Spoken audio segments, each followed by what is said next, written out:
Hey everybody, this is Steve. Tonight I'm going to talk about the movies I saw in the movie theater last week.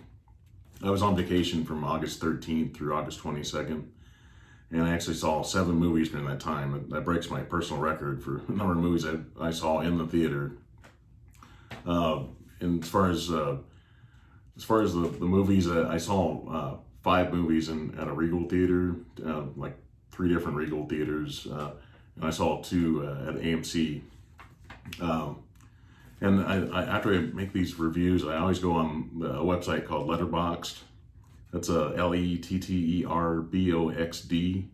Just has 2 letter E's in it. For some reason it just had XD at the end of it, so there's no letter E at the end.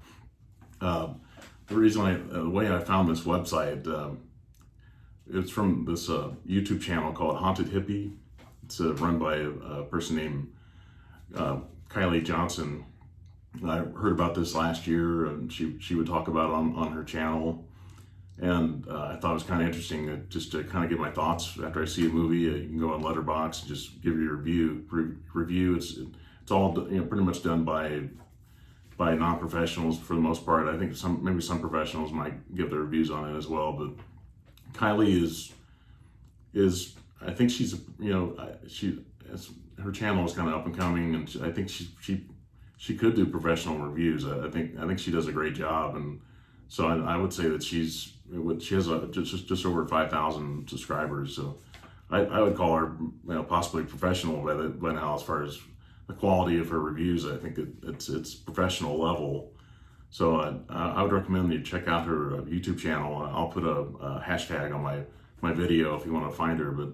But on Letterboxd, I'm under Steve Ninja, just one word. She's under Haunted Hippie, 2 words.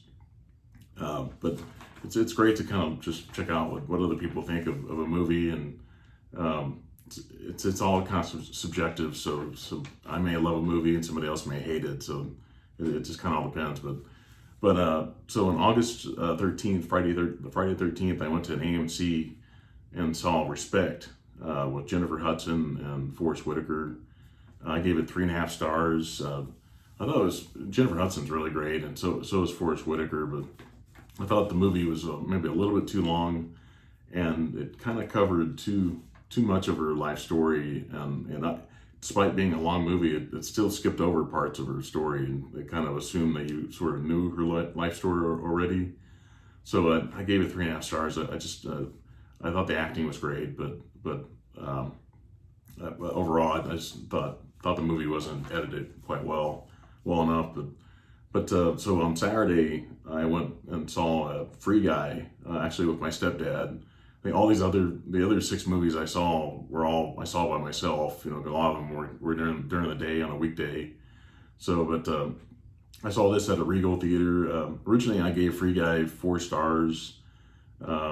And then later I gave it 4.5. I changed it to 4.5 stars. But this, of course, is starring Ryan Reynolds, Jodie Comer, and Little Rel Howery. If you saw Get Out, he was like the comic relief in that movie, and he's very funny in this movie. He's kind of the glue of the movie, and he's Ryan Reynolds' best friend. And so, but I thought Free Guy was really great, and really entertaining, and funny, and it's something that everyone should get out to the theater to see it. But then on Sunday, August 15th was my birthday. I had to pick Don't Breathe 2 to see on that day. I wish I would have seen Free Guy again. I probably would have seen Don't Breathe 2, but I wish I hadn't seen it on my birthday. That's starring Stephen Lang. I like the first one quite a bit more. And I would say if you saw the first Don't Breathe, you should check out the sequel. But I thought just the people in the movie are just kind of despicable characters, and the little girl in the movie is probably the most redeeming character. And so I only gave that 2 stars, and I saw that at a Regal theater. So the Monday, I took Monday off. I didn't see anything on August 16th, but on Tuesday, I came back and saw Free Guy again at another different Regal theater. And so obviously I liked it a lot. I like my rating went from 4 stars to 4.5 stars after I saw it the second time. So I really enjoyed it a lot more the second time, and I enjoyed it the first time obviously, but enjoyed it even more the second time. And then I didn't see anything on Wednesday or Thursday, and I came back on Friday and saw Reminiscence. And I actually went to an AMC theater that day, and this is like a 4:15 showing, and I was the only one in the theater. It was kind of a mid-sized room, and only one in the theater in that auditorium. And I gave the movie 3 stars. And the only reason why I saw so many Regal movies is because AMC has done something now where during the week they don't show early afternoon showings. They basically don't start the showings until like 4 o'clock. So that I had to go to Regal in order to see like early afternoon showing. And if you know AMC, recently they've gotten in the habit of buying out old abandoned movie theaters in Los Angeles, and now they've raised I think their concessions by like 50 cents, and tickets have been raised I think like 50 cents. But I have AMC the A list, so I don't pay for tickets, and you still get with that you get a discount off of the concessions. So the price raising doesn't really matter to me so much. But I just wish that for people that are on vacation, I wish they'd be able to see an early afternoon showing. But usually I'm sure showing people don't go to the movies a lot like Monday through Thursday because they're usually working. So but on that day, Friday, August 20th, I saw Reminiscence. I gave it 3 stars. It's starring Hugh Jackman, Rebecca Ferguson, and Tandy Newton. I guess she goes by her real name now, Tandy Way. If you saw the TV show Westworld or Chronicles of Riddick with Vin Diesel, she was in that. She's a British actress. I thought the cast were great in this movie. I thought the story was just really kind of bleak. Kind of shows a future that's not extremely pleasant. I think part of the earth has been covered by the ocean.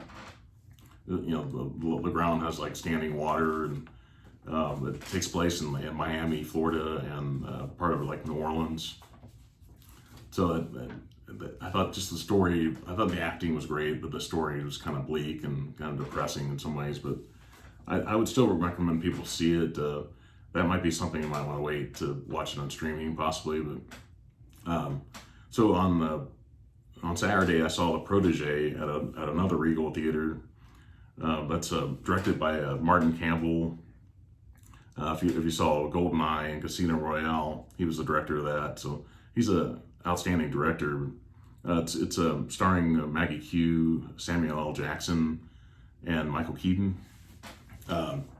I thought Maggie Q, she's really great in this movie as far as her action, outstanding. I put on my letterboxed review that I love strong women that can fight and stick up for themselves, and she's really great in that. And her action's really great.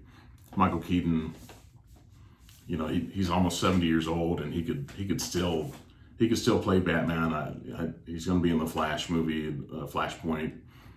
And so, but he could do his own movie and still play an older version of Bruce Wayne, Batman, and he could still do some action. For a guy his age, it's amazing. And Samuel L. Jackson's always, he's a legend as well. So then the last movie I saw was on Sunday, August 22nd, was the Night House. This is starring Rebecca Hall. But originally I thought this movie was going to be sort of like an Invisible Man kind of storyline. That's kind of had that vibe at first, but then ended up being something completely different and kind of interesting. It's kind of like a horror movie, it's got some scares in it. And before that, in the trailers, I saw a trailer for Malignant, it's directed by James Wan, and that looks really great. So that kind of got me in the mood to see this movie. It got me in the right frame of mind to watch something scary. So that was great. So I'd recommend people go check out a Regal theater or AMC in your local area. and keep seeing movies in the theater. So thank you. Please like and subscribe, and have a good night. Bye.